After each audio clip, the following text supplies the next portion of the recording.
Upheaval, Reckoning, Chapter 22, Alicorn Matters. Although the steady rain made the morning a little dreary, and her responsibilities now kept her active during the day and night, Luna made it a point to be by the dining hall for a light breakfast at the start of each day. The process of reunification kept her and her siblings busy, but sharing at least a meal a day ought to help with their still mending bonds. At least, that's what Luna hoped for. She had suggested it to both her siblings some time ago. Both of them had agreed in their own way. Celestia with a half-hearted smile and a nod. Terrato with a grunt that sounded more yes than no. They had been true to their word, as far as coming to eat was concerned anyway, since they reserved talking about governing issues for formal meetings. Silence reigned over their meals in general.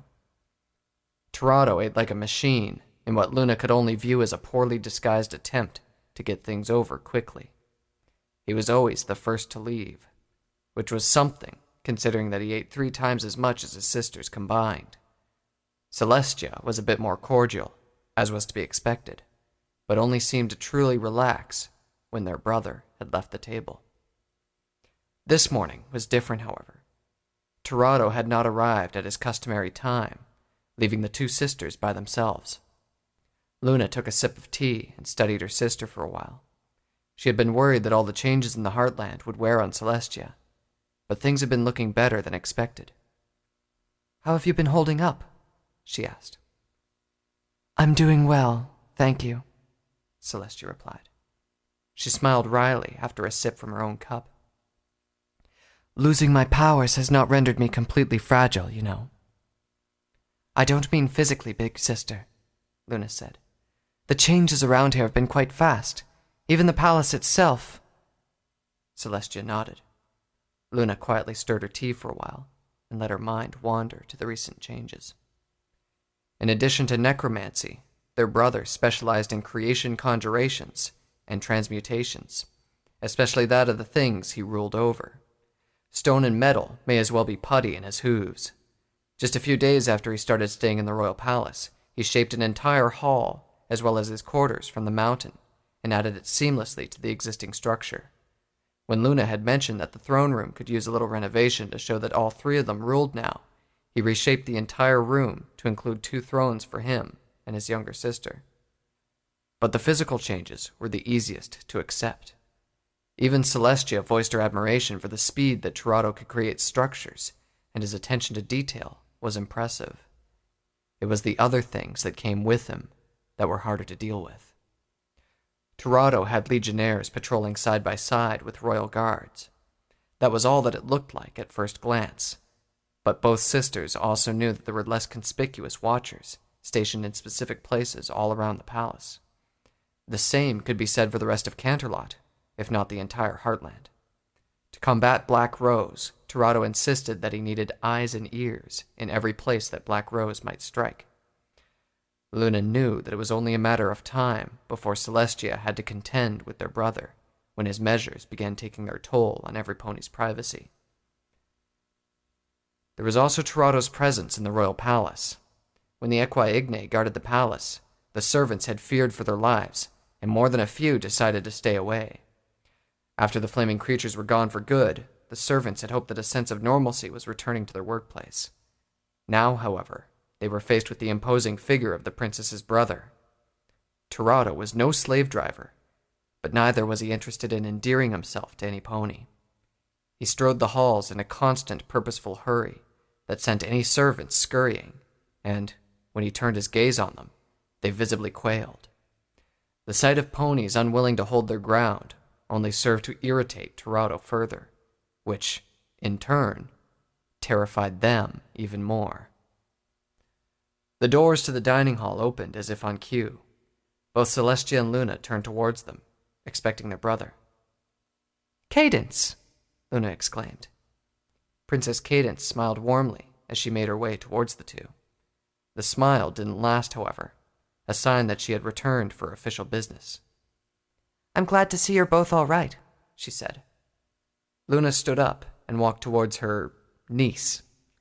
Cadence shared titles with Prince Blueblood, but that was probably all they had in common. How they viewed that position couldn't be more varied. Blue Blood saw only privileges and rendered himself useless by enjoying them. Cadence understood the duty part. Even before reunification, she served Equestria as an emissary and occasional troubleshooter. "What have you found out?" she asked. "The United Griffin Ares are starting to panic," Cadence replied. "The increasing presence of the Equestrian Legion has them convinced that we're going to invade them. I've done all I could to try to assure them, but only time will tell." "What about the dragons?" Celestia asked. She had also stood up, and now was listening intently. "It's bad. Just as Princess Luna said, a group of Barrierlands dragons calling themselves Draco Dim have moved into dragon territories. The fighting has been constant, and from what I've gathered, half a dozen Heartland dragons have been killed." "A group of dragons fighting can't be good for the surrounding areas," Luna said. "What of the ponies nearby?" "The Dracodim are careful with where they conduct their purge killings. They fight deep in the mountains, away from any pony settlements. I managed to speak with a Frahalder, one of their representatives." "And what did he say?" Luna asked. "All he said was that the Equestrian Legion was permitted to take all the dragon bodies, and that we shouldn't interfere with dragon matters any further." "Why would Terrato purposefully bring these dragons to the Heartland?" Celestia asked with a frown. "Does he really thrive on all these killings? Does he plan on taking those bodies as trophies?" "Big sister," Luna said softly. The bodies would not become trophies. She knew that much. Dragon bone, dragon scale, and dragon gut were all excellent materials for weapons and armor. It was more likely that her brother had cut a deal with the Dracodim for informing them about the Heartland situation, or the Dracodim simply offered the remains as returning the favor without his prompting. It was a grisly reward, but useful, something her brother would definitely not pass on, even if Celestia disapproved. Before she could go on, the doors to the dining hall flew open. "Luna," Terrato said as soon as he entered. "I need your help with a spell. Come on." When he spotted Cadence, however, he stopped and stared. Luna stood up quickly, more to prevent what she feared was about to happen than anything else. Cadence appeared as an alicorn, and would likely be mistaken for one. Terrato wouldn't take too kindly to agents of the Eternal Herd showing up out of nowhere. She stepped in front of Cadence protectively.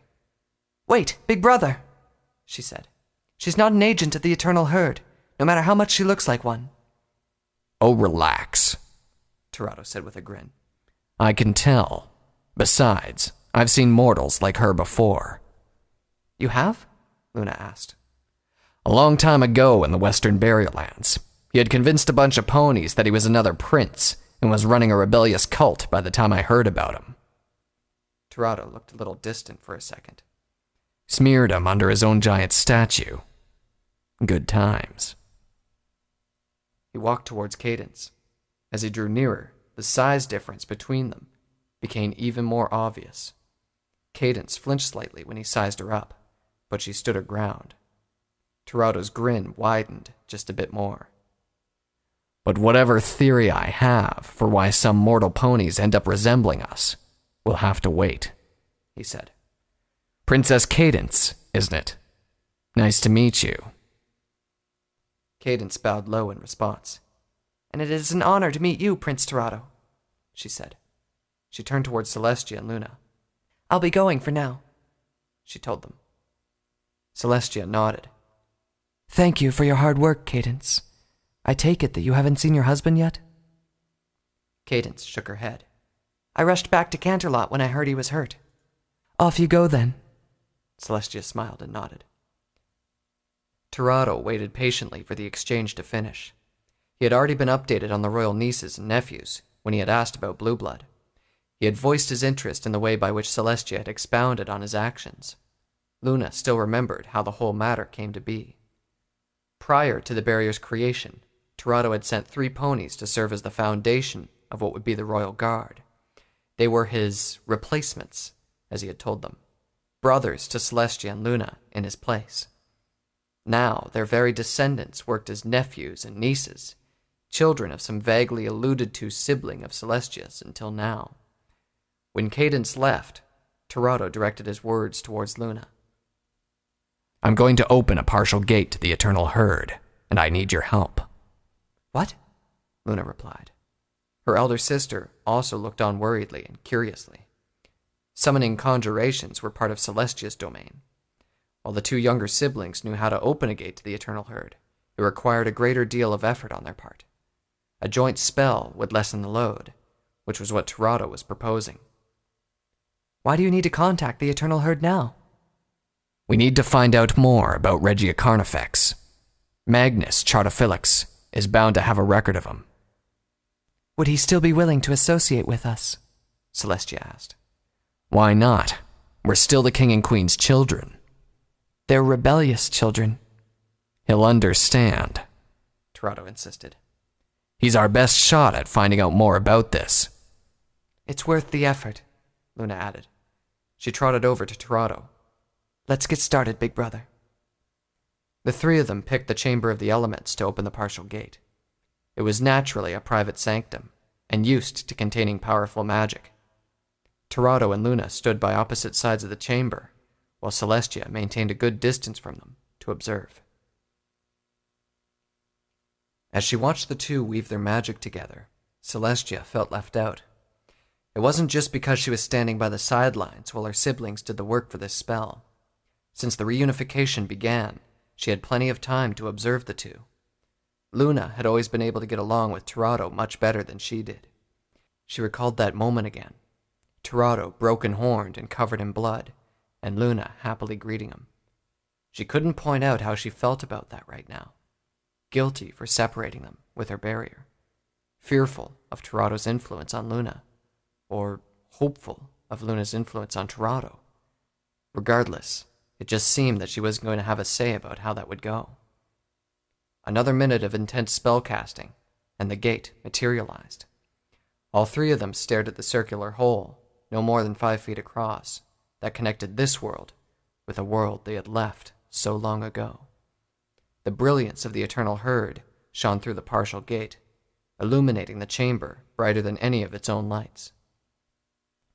Luna nervously looked into the partial gate. Celestia could only imagine the worry in her younger sister. It has been so long since Luna had had any contact with the Eternal Herd. Long ago, Terrato had been supposed to destroy her body in this world and permanently return her to the Eternal Herd.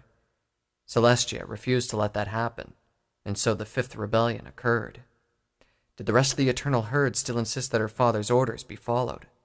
She dreaded meeting Magnus Chartophilix, only for him to demand that her younger sister be executed on the spot before he gave any aid. Celestia knew, however, that she was the least enthusiastic about the whole idea. She knew who she was to the rest of the Eternal Herd. Celestia, the rebellious princess who defied her father twice and incited her siblings to follow in her hoofsteps. Celestia, who favored the mortal spawn of Oceanus over her own kind. The image of Magnus Chartophilix finally appeared at the opposite side of the gate. The keeper of the Eternal Herd's vast records was a beige alicorn of Terrato's height, but not quite his girth. His white, smoky mane cascaded all the way to his back in thick, wispy curls, and he had a beard to match. Bright blue eyes, stern, but not angry, looked towards the three siblings, then focused on Terrato. Your Highness, it's been a while. Do you need my help for your next rebellion? Save the sarcasm, Magnus, Terrato replied. I know what I did. Right now, I need your help to undo it. Not the sort of tone you should be taking, then. What do you know of an alicorn called Regia Carnifex? Magnus's expression darkened at that name. He didn't address Terrato's question right away, however. Instead, he shifted his gaze towards the other royal siblings. Princess Celestia, Princess Luna, he said with a slight bow. It is good to see the two of you again. Celestia answered with a bow of her own. She still remembered visiting Empyrea's Hall of Records and her first encounter with its keeper. As a first-cycle alicorn, Magnus was ancient, even by alicorn standards, held in high regard by all of the Eternal Herd since he first took up his office. Despite his prestige and the stern, quiet demeanor he presented, he was a patient alicorn who always had time to see the needs of even a first-time visitor. Luna likewise returned the bow, glad to get a far better reaction than what she was expecting. Magnus, Terrato said. And for what purpose are you going to use this knowledge this time, Your Highness? Are you really in such a hurry to bring about the return of Oceanus? This won't be going against our parents, Magnus, Luna said. We're trying to stop a threat to the herd this time, not cause one. Magnus Chartophilix studied all three of them before speaking to Terrato. Back during the first time you consulted me, I approved of you finally doing something without needing Celestia's permission. Now, I see something better. The three of you acting on something together, instead of just Celestia dragging her siblings around. I will help you just for that. I can only hope you don't make me regret this. You won't, Celestia said reassuringly. Thank you for your help, Magnus. Regia Carnifex was a high-ranking pony in His Majesty's court back when Prince Oceanus was still with us, Magnus said. When Oceanus openly rebelled, it was Carnifex who first came to his side. His expression darkened further. I was there when he threw down many of our kind. He was Oceanus's most loyal lieutenant, and was granted the blasphemous honor of bearing the foul weapon when Oceanus stepped forward to challenge His Majesty. That would mean that he has a great affinity towards the foul weapon, Luna remarked. You've picked up your brother's rude tendency to interrupt, Your Highness. Luna froze at Magnus's sudden comment. What? No, I haven't. Besides, She looked away, flustered. Magnus's stern countenance softened with a smile. Yes, what you said is true. Regia Carnifex does possess a great deal of affinity towards the foul weapon. It is likely that he can call it forth if he chooses to. All three siblings frowned. All it would take was Black Rose's manipulating Regia Carnifex, and she would have the foul weapon at her disposal. And that would be if things went smoothly. If Black Rose was to make a mistake, they would have Oceanus's lieutenant running loose. Is that all you needed to know? Magnus asked. I dare say that I'm a little disappointed that the three of you would not know of an important figure in Eternal Herd history, especially since it concerns something that involved your father. If you had spent just a little more time in my library instead of... Magnus, you're lecturing again. We'll get to know all of Oceanus's minions when we start beating them back. That's the kind of attitude that... Another alicorn suddenly peeked from the side. This one was a mare, about as tall as Celestia, with a gray mane that looked as if hundreds of small blades were cascading down her neck. Terrato! She exclaimed. Centuries of staying in a different world did nothing to dim Celestia's memory of the alicorn mare. She looked to her brother, who also recognized the sight with ease. Gladio Saltaire, he said with a smile. Pretty convenient that we open this gate while you're in the library. Convenient nothing, Gladio grinned. Ever since I found out that you had contacted Magnus before, I've been spending a lot of time here in case you did so again. Gladio, that was around 700 years ago. The number didn't even register across Gladio Saltaire's face. You need to get back here, Your Highness, she said. Suddenly pushed to the side, Magnus frowned at the interruption. Well, Your Highnesses, if you don't need me for anything else. Celestia looked apologetically at Magnus and nodded before returning her focus towards one of her brother's old friends. Why would I need to do that? Terrato asked. Luna and Celestia listened intently as well. News of Celestia's power being stolen has already made it here, Gladio said. Her smile turned into a grim look. Gravitas has been using it to push for complete mortal pony extermination. What's frightening is that I think he's making progress. Mother would never allow such a thing, Celestia said. Gravitas can puff himself up before the Council of Elders, but the King and Queen still have the final say. Your Highness, Gladio said, the King and Queen have been silent since you refused to send Princess Luna to the herd for punishment. The three siblings were not taken completely by surprise by that one. For all their power, the king and queen had very few orders to give. They had never seen their father emerge from the Silver Sanctum, where he continued to recover from his fight with Oceanus. The few decrees he gave came from closed doors. Their mother, while more open, also preferred to let her subjects move about freely. Ever since the Fifth Rebellion, neither had issued any decrees. That's not entirely true, Luna said. What about... Terrato cut off the protest with a glare. Luna frowned, but complied with her brother, this time. And without any interference from our parents, the Council of Elders will make the decision, Terrato said. How bad is it, Gladio? He's picking up momentum, Gladio replied. The council is still undecided, but an opposition hasn't materialized yet. We don't have some pony like Lexarius or Princess Celestia here to argue for the mortals. She turned her gaze to Celestia. If you can return here and explain the situation, we can still halt Gravitas in his tracks. Frustration built within Celestia. There is no love lost between her and General Gravitas, and the thought of him being given free rein to promote his cause ate her up from the inside. Celestia is in no condition to travel to the Eternal Herd, Terrato said. I can make the trip, Luna said. You could, Terrato replied. And Gravitas could try to detain you and insist that you be properly punished for the Fourth Rebellion. We need you here. Then are you going to make the trip? Luna asked her brother. I'm not exactly innocent now, am I? Terrato said. It's possible that Gravitas would want to have me punished for what I've done. He turned towards Gladio Saltaire. We'll have to think this through carefully first. Of course, Gladio replied. I don't know what's going on over there, Your Highness, but I wish you luck. We'll need it, Terrato said. The gate shimmered, then slowly faded. For a moment it seemed as if his old friend had something to say, but the gate was gone before any more words could come out. He turned towards his sisters. Why didn't you want me to tell her about our mother's message to Applejack? Luna asked. Because if Mother wanted every pony in the herd to know that she hasn't been completely silent, they would know, Terrato replied. We need to do something about Gravitas, Celestia said. Everything we've done will be for nothing if he succeeds. Right now, I'm the best candidate to go there, Terrato said. I have some more things to care of here, and I'll see what can be done about it.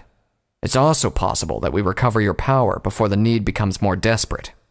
Gravitas is making progress, but I doubt he's anywhere near on the verge of convincing the Eternal Herd that the mortals must be destroyed. He shouldn't even be allowed to come close. Celestia's eyes narrowed. Dealing with Gravitas was unpleasant. She wanted to be the one to go. It wasn't that she didn't believe in her brother's ability to speak for this world, but she was the one who had dealt with Gravitas before. But none of us can actually go, Luna said. Big sister, I know how much you dislike Gravitas. No. No, you don't. Not until you've had to argue with him during a council meeting. We'd better get back to our other duties for now, Terrato said. Celestia nodded reluctantly. I want to talk to you about the Dracodim, Terrato, she said. I'll explain myself to you later, dearest sister, was Terrato's reply. With that, Celestia left the chamber, leaving him and Luna alone. Big brother, you are needed here, Luna said. Mother is still on the move. We have to trust her to make sure that the Eternal Herd doesn't decide against mortals.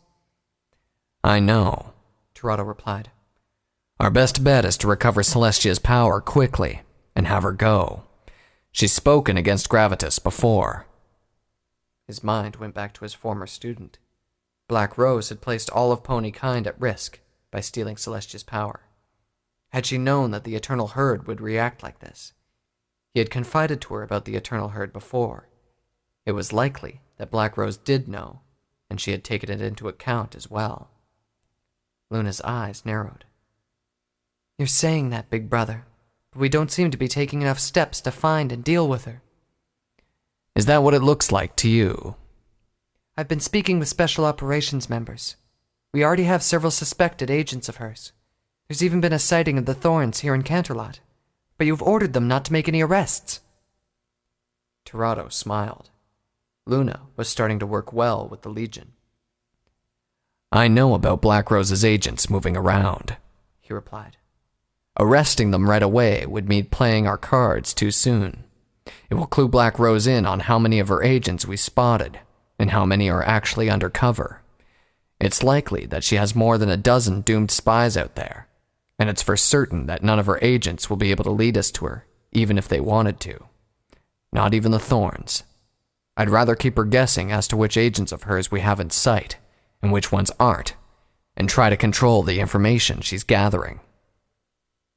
The struggling look on Luna's face made Terrato shake his head. He stepped closer and put a hoof on her shoulder. Leave Black Rose's games to me, little sister, he said. I'll deal with all the cloak and dagger. I need you to claim victory. Me? Luna stepped back. Why me? I can't beat Black Rose completely, Terrato said.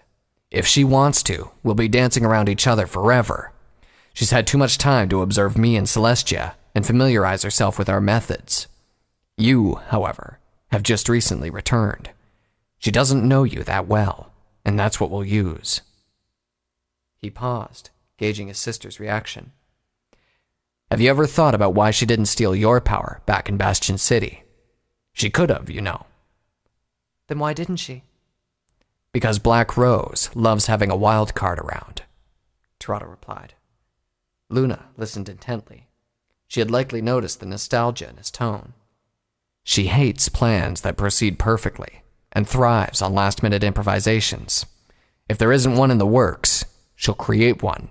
It's always worked for her before. What's that supposed to mean? Luna asked. That she expects me to play into her hoofs anyway? Yes. She's going to regret that move. Terrato's smile widened. Then you understand.